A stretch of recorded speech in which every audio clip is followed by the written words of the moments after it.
Icon दिखाई दे रहा है, इस वाले ऐप को राजधारा सर्वे नाम से है, इसको आपको डाउनलोड कर लेना है। अब हम बात कर लेते हैं कि जो ओबीसी का सर्वे है वह क्यों किया जा रहा है, इसके मुख्य उद्देश्य क्या है। तो देखिए, जो सांख्यिकी, सामाजिक और आर्थिक जानकारी इसका मुख्य उद्देश्य है, इनकी इकट्ठा करना है, इनके आंकड़ों को, इन आंकड़ों के आधार पे सरकार जो है नीतियों को बेहतर बनाने में इनको मदद मिलती है। सरल भाषा में बात करें तो ओबीसी की जनसंख्या का सही से अनुमान लगाना है, स्पष्ट आंकड़े जो है इनसे प्राप्त करना है कि ओबीसी की श्रेणी में कितने जनसंख्या अभी आ रही है। ओबीसी आबादी का वास्तविक प्रतिशत है, इनको पता करना है। इसी के उद्देश्य से ओबीसी का सर्वे कार्य किया जा रहा है। योजनाएं और बजट जो है सही तरीके से बनाई जा सकेगी। ओबीसी के सर्वे के पश्चात शिक्षा, स्वास्थ्य, छात्रवृत्ति, रोजगार जैसी योजनाओं का लाभ कितने लोगों तक पहुंच रहा है, यह जानने के लिए सरकार को सही डेटा जो है इस ओबीसी सर्वे से प्राप्त किया जाना है। सर्वे से यह पता चलता है कि कौन सी जातियां कितनी पिछड़ी है और उन्हें क्या-क्या जरूरतें हैं। आरक्षण नीति की समीक्षा भी यहाँ पे होगी। अभी जैसे कि आपको पता है, जो ओबीसी का जो आरक्षण है वो अभी 27% तय किया गया है। कई दशकों से अपडेट नहीं हुआ है। डेटा मिलने के बाद सरकार तय कर सकती है कि किसे ज्यादा सहायता चाहिए, किसे कम, या किन्हें नई सूची में जोड़ा या हटाया जा सकता है। बात करेंगे पॉइंट नंबर 4 की, तो सामाजिक आर्थिक स्थिति का पता लगाना है। इस सर्वे के माध्यम से जो वास्तविक स्थिति है इनकी सामाजिक और आर्थिक, उसका पता लगाया जा सकता है। इसके अनुसार सिर्फ जाति की ही नहीं बल्कि आय, शिक्षा स्तर, रोजगार, रहने जैसी स्थिति की जानकारी भी जो है यहाँ पर प्राप्त हो सकेगी। 5वें पॉइंट की हम बात कर लेते हैं, पिछड़े वर्ग की जो वास्तविक समस्या है उनकी पहचान करना कि उनकी क्या-क्या समस्याएं हैं। कई बार कुछ जातियों को लाभ ज्यादा मिलता है, कुछ को बहुत कम मिलता है। सर्वे से यह पता चलेगा कि कौन सी जाति वाकई में पिछड़ी हुई है और किनका उठाव जो है वो है अभी धीमा है। तो चलिए अब अपने वास्तविक ऐप वाली प्रोसेस पर चलते हैं। आप ऐप डाउनलोड कर चुके हैं गूगल प्ले स्टोर से, राजधारा ऐप जो है आपको डाउनलोड कर लेना है। उसके बाद में मेन समस्याएं जो है, शिक्षक साथियों को यहाँ पे डिपार्टमेंट चुनना है या सिटीजन चुनना है, इस संबंध में आ रही है। तो पहले जो एसओपी जारी की गई थी, जो पीपीटी वायरल हुई है, उसमें सिटीजन के माध्यम से जो है लॉगिन करना बताया गया था कि आप सिटीजन के माध्यम से लॉगिन करेंगे। लेकिन दोस्तों, यहाँ पर एक नया जो ऑफिशियल ऑर्डर आया है निकल के, वहां पे डिपार्टमेंट के थ्रू जो है आपको लॉगिन करना होगा। तो आप यहाँ पे डिपार्टमेंट पे क्लिक करेंगे। जैसे आप डिपार्टमेंट पे क्लिक करेंगे, यहाँ पर आपको अपनी एसएसओ आईडी और यहाँ अपने पासवर्ड जो है दर्ज कर देने हैं। उससे पहले आपको अपनी एसएसओ आईडी की मैपिंग करानी होगी। मैपिंग करने के बाद में ही आप जो है लॉगिन कर पाएंगे। लॉगिन करने के बाद में आपको यहाँ पे देखेंगे एक सेलेक्ट डिपार्टमेंट का ऑप्शन मिलेगा। यहाँ पे आप चेक बॉक्स पे जैसे ही क्लिक करेंगे तो यहाँ Rajasthan state other backward classes के नाम से ऑप्शन दिखाई देगा, उसको आपको सेलेक्ट कर लेना है। सेलेक्ट करने के बाद में आपके सामने दूसरा ऑप्शन आएगा, तो यहाँ पर आपको ओबीसी सर्वे सेलेक्ट एसेट्स के नाम से, तो यहाँ पे ओबीसी सर्वे को जो है सेलेक्ट कर लेना है और ओके बटन पर आपको यहाँ पे क्लिक कर देना है। जैसे आप ओके पे क्लिक करेंगे, तीसरा ऑप्शन जो है आपको यहाँ पे दिखाई दे रहा है, सेलेक्ट सर्वे नेम। तो यहाँ पर आप चेक बॉक्स में से ओबीसी सर्वे फॉर्म सेलेक्ट करेंगे और ओके बटन जो है, इस ओके बटन पर आपको क्लिक कर देना है। ओके बटन पे क्लिक करने के बाद आपके सामने एक कंफर्म का मैसेज आएगा, no survey available on this ID, please click yes to add a new survey. आपके सामने ये पॉपअप आएगा कि अभी तक इस आईडी पर आपके जो है किसी भी प्रकार का सर्वे आईडी जो है उपलब्ध नहीं है। सर्वे करने के लिए आपको यस बटन पे क्लिक कर देना है। तो आपको यहाँ जो नीचे यस बटन दिया हुआ है, इसके ऊपर क्लिक कर देना है। जैसे आप यस बटन पे क्लिक करेंगे, आपके सामने जो ओबीसी का सर्वे फॉर्म है दोस्तों, वो ओपन हो जाएगा। यहाँ पे आप देखेंगे आपके सामने क्षेत्र का प्रकार, परिवार के मुखिया का नाम, आपका परिवार बीपीएल में है या नहीं है, परिवार की खाद्य सुरक्षा लाभार्थी, परिवार का राजनीतिक प्रतिनिधित्व है या नहीं, मुखिया की जो आयु है, मुखिया का लिंग, जाति, उपजाति, मुखिया की शैक्षणिक योग्यता, मुखिया की आजीविका और परिवार के सदस्यों की संख्या जो है इस फोरम में पूछी जानी है। आगे विस्तृत जानकारी हम इसमें प्राप्त करेंगे कि किस ऑप्शन में हमें क्या ऐड करना है और क्या ऐड नहीं करना है। इस वीडियो में आप अंत तक बने रहिए। और दोस्तों, यदि आप चैनल पर नए हैं ना, तो चैनल को सब्सक्राइब जरूर कर लीजिए। चलो आगे देखते हैं। सबसे पहले आपको जो पहला ऑप्शन है, क्षेत्र के प्रकार चुने, तो यहाँ पे आपको दो प्रकार के ऑप्शन दिखाई देंगे, ग्रामीण और शहरी। यदि ग्रामीण क्षेत्र का सर्वे कर रहे हैं तो आपको ग्रामीण वाले चेक बॉक्स पे क्लिक कर देना है। शहरी पे कर रहे हैं तो आपको शहरी को सेलेक्ट करके ओके पे क्लिक कर देना है। ओके पे क्लिक करने के बाद आप यहाँ पे देखेंगे राशन कार्ड के अनुसार मुख्य पॉइंट जो है, आप देख लीजिए, क्षेत्र से संबंधित राशन कार्ड के अनुसार परिवार के मुखिया का नाम अंकित करते हुए परिवार की जो बीपीएल में चयनित होने नहीं होने की जानकारी अंकित करें। मुखिया के रूप में परिवार में वरिष्ठतम सदस्य का नाम का अंकन किया जाना है। जो परिवार का मुखिया है वरिष्ठतम, उनका नाम यहाँ पे एंटर किया जाना है। साथ ही परिवार में मुखिया का नाम अंकित करते समय यह ध्यान में रखें कि उसके परिवार में 20 से ज्यादा सदस्य नहीं होने चाहिए। यदि परिवार में 20 से ज्यादा सदस्य है तो उस परिवार के मुखिया 0-1 से अधिक बनाने होंगे तथा सदस्यों की संख्या का विभाजन इस प्रकार से करना होगा कि किसी भी परिवार में 20 से अधिक जो है सदस्य ना रहे। यदि किसी परिवार में 20 से ज्यादा सदस्य है तो आपको वहां पर परिवार के जो मुखिया हैं वो 1 से ज्यादा बनाने होंगे। इनका प्रत्येक राशन कार्ड का एक परिवार होगा। इस स्थिति में प्रत्येक का विवरण तथा बीपीएल खाद्य सुरक्षा लाभार्थी का अंकन पृथक पृथक होगा। किंतु यदि विगत 10 वर्षों में किसी भी परिवार का राजनीतिक प्रतिनिधित्व रहा है तो वह उससे संबंधित सभी परिवारों का माना, अर्थात सभी परिवारों में राजनीतिक प्रतिनिधित्व का अंकन सर्वे फॉर्म में किया जाएगा।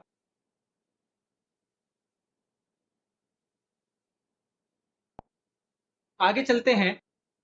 क्षेत्र का प्रकार अपन जो है वो सेलेक्ट कर चुके हैं। परिवार के मुखिया का नाम हम पूर्व में बात कर चुके हैं। यदि 20 से ज्यादा सदस्य हैं तो आपको वहां पर 2 परिवार सेलेक्ट करने होंगे। मुखिया जो है आपको 2 बनाने होंगे या उससे ज्यादा भी अगर सदस्य हैं तो आप 20 सदस्यों पर आपको एक परिवार जो है वहां पर बनाना होगा। तीसरे ऑप्शन की बात करेंगे, क्या आपका परिवार बीपीएल में चयनित है? आप जैसे ही इस चेक बॉक्स पे क्लिक करेंगे आपके सामने नहीं और यस के 2 ऑप्शन दिखाई देंगे। यदि बीपीएल में है तो आपको यस पे क्लिक करना है, नहीं है तो आपको नहीं पे क्लिक कर देना है और ओके बटन पे क्लिक कर देना। इसके बाद में बात करेंगे पॉइंट नंबर 4, क्या आपका परिवार खाद्य सुरक्षा में लाभार्थी है? यदि खाद्य सुरक्षा का लाभ मिल रहा है तो हाँ पे क्लिक कर देना है। नहीं की स्थिति में नहीं पे क्लिक करके आपको यहाँ ओके बटन पर क्लिक कर देना है। उसके बाद में बात करेंगे कि परिवार का यदि राजनीतिक प्रतिनिधित्व रहा है, पिछले 10 वर्षों का रिकॉर्ड यहाँ पे मांगा गया। यदि परिवार का कोई भी सदस्य राजनीति में भाग ले रहा है या प्रतिनिधित्व रहा है उसका तो हाँ पे क्लिक करना है, अन्यथा नहीं पे क्लिक करके हमें यहाँ पे ओके बटन पर क्लिक कर देना है। आगे चलते हैं। यदि आप वहां पे हाँ का चयन करते हैं कि किसी भी सदस्य का वहां पे राजनीतिक प्रतिनिधित्व रहा है तो हाँ का चयन करेंगे तो आपके सामने जो पद नाम है अध्यक्ष, सभापति, मेयर, जिला परिषद सदस्य, नगर निगम सदस्य, नगर पालिका सदस्य, निगम परिषद सदस्य, उपाध्यक्ष, उप सभापति जैसे ऑप्शंस आपको यहाँ पे दिखाई देंगे। जो भी उस सदस्य के लिए यहाँ पे संबंधित है उसका चयन करेंगे, चेकबॉक्स यहाँ से और ओके बटन पर आप क्लिक कर देंगे। आगे चलते हैं। उसके बाद में मुखिया का लिंग क्या है? जो आपने परिवार का मुखिया बनाया है उसका लिंग क्या है उसका चयन करेंगे, पुरुष, महिला या अन्य, ओके बटन पर क्लिक कर देंगे। आगे चलते हैं। उसके बाद में आपको जाति और उपजाति का चयन करना होगा। यहाँ पे आपको सभी जातियों का जो है चेक बॉक्स यहाँ पे दिखाई देगा। जो संबंधित परिवार का मुखिया की आप जो एंट्री कर रहे हैं उनका जो जाति या उपजाति क्या है उसकी एंट्री जो है आपको यहाँ से सेलेक्ट करनी है, ओके बटन पे क्लिक कर देना है। अब आपको विशेष तौर पे यहाँ पे ध्यान रखना होगा, पॉइंट हम आपके नीचे यहाँ पे दिखा रहे हैं कि सामाजिक न्याय व अधिकारिता विभाग राजस्थान की सूची में अभी वर्तमान में 93 जातियां शामिल है, जिन 5 उपजातियां भी हैं। ठीक है, 5 जातियां जो हैं ऐसी है जो अति पिछड़ा वर्ग एमबीसी के अंतर्गत शामिल की गई है। आप इनकी सूची जो है दी गई वेबसाइट है समाज कल्याण विभाग की जो ऑफिशियल वेबसाइट है वहां से आप देख सकते हैं। यहाँ से आप जो है इनकी पीडीएफ जो है जातियों की वो डाउनलोड कर सकते हैं। आपको 2 लिंक जो है आपको यहाँ से मिल जाएगी। मुखिया की शैक्षणिक योग्यताओं की एंट्री अगला पॉइंट अपना रहने वाला है। यदि मुखिया अशिक्षित है तो अशिक्षित का चयन करेंगे। प्राथमिक, उच्च प्राथमिक, सेकेंडरी, सीनियर सेकेंडरी, स्नातक, स्नातकोत्तर या तकनीकी शिक्षा जिससे भी संबंधित शैक्षणिक योग्यता उनकी है उसका चयन करेंगे। ओके बटन पर हमें यहाँ पर क्लिक कर देना है। नौकरी का प्रकार, अभी वर्तमान में जो मुखिया है वह किस प्रकार की नौकरी कर रहा है, यदि वह सरकारी है या प्राइवेट है तो आपको उसका चयन कर लेना है, यहाँ ओके पर क्लिक कर देना है। आगे चलते हैं। अब हमें सबसे लास्ट पॉइंट जो है वो मिलेगा परिवार के सदस्यों की संख्या। तो दोस्तों आपको यहाँ पे विशेष ध्यान रखना है कि आपको यहाँ पे केवल परिवार के मुखिया का ही नाम एंटर करना है। उसके बाद में उस परिवार में सदस्य संख्या कितनी है उनकी संख्या जो है आपको यहाँ पे दर्ज करनी है। संख्या सेलेक्ट करने के बाद में ओके बटन पर क्लिक कर देना है। ओके बटन पे क्लिक करने के बाद में आप देख सकते हैं कि आपके सामने ये ऑप्शंस आ जाएंगे। नीचे आपको गेट लोकेशंस का बटन दिखाई देगा तो आपको गेट लोकेशन के बटन पे क्लिक कर देंगे। वहां पे आपके सामने लैटिट्यूड और लॉन्गिट्यूड जो है वहां की जो लोकेशन है दर्ज हो जाएगी। जैसे आप वहाँ पे सबमिट कर देंगे फाइनल, तो डाटा सबमिटेड सक्सेसफुली का आपको एक स्क्रीन दिखाई देगी। यहाँ से आप इनकी रिस्पॉन्स आईडी जो है वो भी यहाँ से देख सकते हैं आपकी फॉर्म सबमिट होने के बाद में। आगे चलते हैं। यदि आप भरे हुए फॉर्म में जो ऐप सर्वे में लिस्टिंग में जाकर के देख पाएंगे, और यदि आपने किसी भी प्रकार की कोई गलती कर दी है फॉर्म में, तो आप यहाँ पे एडिट बटन दिखाई देगा सामने दिए गए, आप देख सकते हैं उनकी जो आईडी क्रमांक है वो यहाँ पे दिखाई देगी, उसके सामने एडिट का बटन दिखाई देगा। जिस भी परिवार के सामने आपको एडिटिंग करनी है या उनकी जो डिटेल आपने एंटर की है उसमें किसी भी प्रकार का परिवर्तन करना है, तो एडिट बटन पे क्लिक करना है और जो परिवर्तन वांछित है आप उसकी जानकारी को यहाँ से चेंज कर सकते हैं।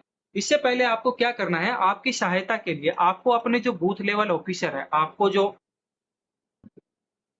क्षेत्र दिया गया है उसके बूथ लेवल अधिकारी से आपको कांटेक्ट करना है और उनसे जो है आप जो मतदाता की सूची है वो प्राप्त कर सकते हैं, या आप ऑफिशियल वेबसाइट जो है निर्वाचन आयोग की वहां से भी डाउनलोड कर सकते हैं। तो यहाँ पे आपकी सुविधा के लिए हम बताना चाहेंगे कि आपको मतदाता सूची को ले लेना है और यहाँ से आप उनके बूथ के अनुसार जो मतदाता सूची है उसमें ओबीसी वर्ग के कितने परिवार है उनको सावधानी पूर्वक आपको जो बूथवार है ना अन्य पिछड़ा वर्ग के परिवारों की संख्या आयोग को अवगत करवाया जा सके, इसके लिए आपको यहाँ पे ही उनको क्या कर लेना है, वर्गीकृत कर लेना है। जी हाँ, ओबीसी परिवार की मुखिया को आपको वर्गीकृत कर लेना है।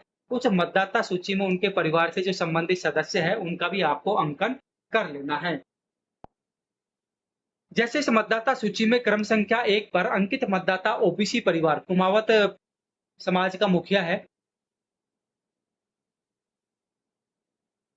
तो पहचान के लिए उस मतदाता के सामने वर्ग, जाति, उपजाति, परिवार सदस्य संख्या से लेकर के तक का अंकन किया जा सकता है। इस परिवार से संबंध में यह अंकन होगा कि ओबीसी जाति कुमावत 1 से 4 तक इस मतदाता सूची के पृष्ठ संख्या उसके परिवार के सदस्यों का नाम ये रहने वाला है, क्रम संख्या 4 तक है। इस प्रकार प्रत्येक पृष्ठ पर अंकित ओबीसी मतदाता मुखिया का चिन्हीकरण करने के साथ ही उसके जो परिवार के सदस्य हैं उनके क्रम आप लिख लीजिए। प्रारंभिक तौर पर परिवारों की संख्या तथा उसकी भाग संख्या में ओबीसी वर्ग के मतदाता सदस्यों की संख्या का अनुमान आसानी से लगाया जा सकेगा।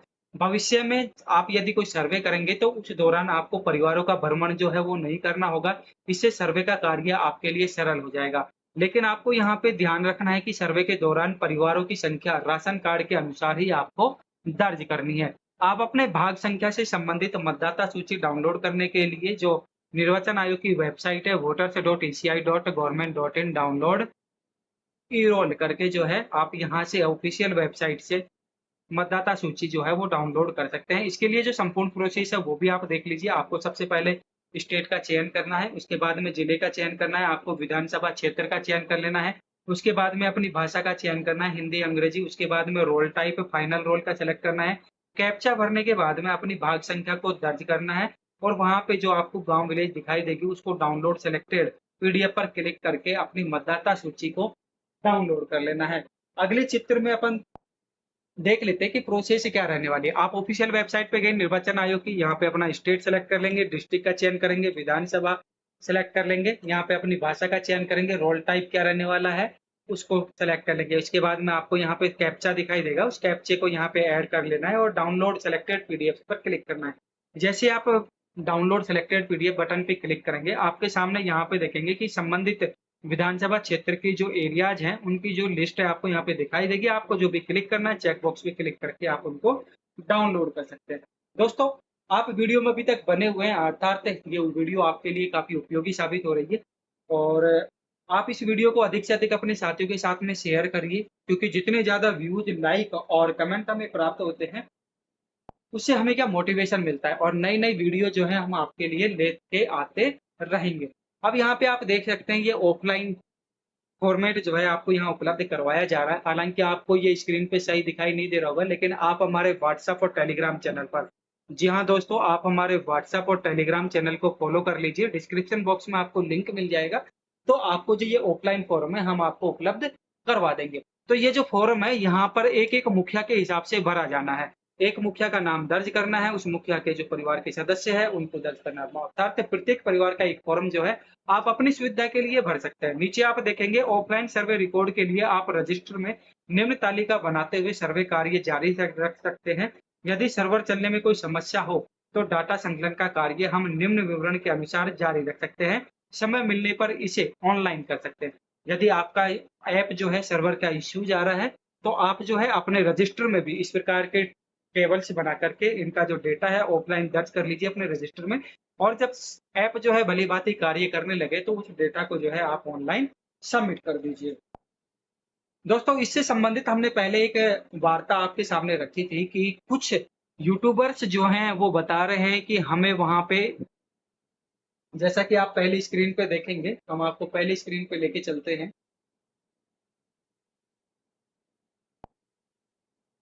कुछ यूट्यूबर्स हैं जिन्होंने हमें बताया कि हमें सिटीजन आईडी से जो है वो लॉगिन करना है। उन्होंने भी सही बताया है, क्योंकि पहले जो दिशा निर्देश दिए गए थे वो सिटीजन के माध्यम से दिए गए थे कि आपको सिटीजन के माध्यम से लॉगिन करना है। लेकिन यदि आप इस वीडियो को देखने के बाद में लॉगिन कर रहे हैं तो आपको सिटीजन का चयन नहीं करना है, आपको डिपार्टमेंट का चयन करना होगा। डिपार्टमेंट का चयन यदि आप नहीं करते हैं और सिटीजन के माध्यम से कर रहे हैं, तो आपने अभी तक जितना भी सर्वे किया है वो जो सर्वे है शायद हो सकता है उसका बैकअप जो है आपको नहीं मिले, दोबारा से जो है आपको ये सर्वे करना होगा। तो डिपार्टमेंट का आपको चयन करना है, उससे पहले अपनी जो एसएसओ आईडी है उसकी आपको मैपिंग करवानी होगी।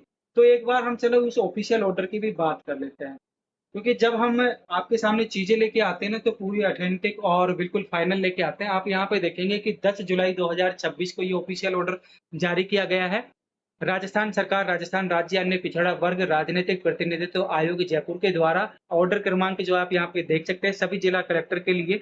विषय की यदि हम बात करें तो राजस्थान राज्य अन्य पिछड़ा वर्ग राजनीतिक प्रतिनिधित्व आयोग द्वारा करवाए जा रहे सर्वे की डाटा एंट्री हेतु विभागीय एसएसओ आईडी पर कार्य करने के संबंध में ये दिशा निर्देश जारी किए गए हैं कि राजस्थान राज्य में जो अन्य पिछड़ा वर्ग के आयोग के द्वारा सर्वे कार्य करवाया जा रहा है, वर्तमान में राजधारा ऐप के माध्यम से मोबाइल ऐप जो है उसमें सिटीजन सेक्शन पर एसएसओ आईडी मोबाइल नंबर से लॉगिन कर किया जा रहा था। देखिए यहाँ पे भी इन्होंने मेंशन किया है कि पहले कहाँ से किया जा रहा था, सिटीजन सेक्शन से किया जा रहा था एसएसओ आईडी या मोबाइल नंबर के द्वारा। किंतु अब क्या करना है, अब इसको परिवर्तित कर विभागीय एसएसओ आईडी से ही मोबाइल ऐप पर यह सुविधा उपलब्ध होगी, जिसके लिए नोडल अधिकारी, सहायक नोडल अधिकारी स्तर पर विभागीय एसएसओ आईडी मैपिंग करने हेतु राजधारा सर्वे मोबाइल ऐप पर यह सुविधा उपलब्ध करवा दी गई है, जो दिनांक 11 जुलाई से क्रियान्वित होगी।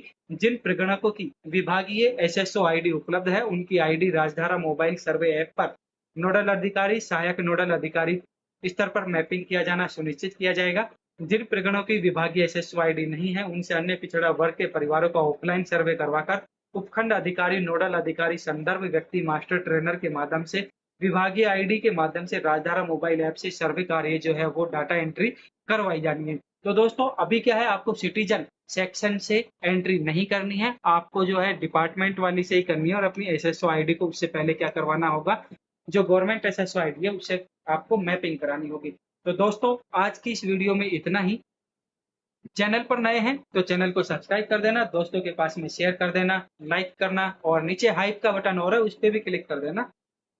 मिलेंगे एक और नई लेटेस्ट वीडियो के साथ में, तब तक के लिए जय हिंद, जय भारत।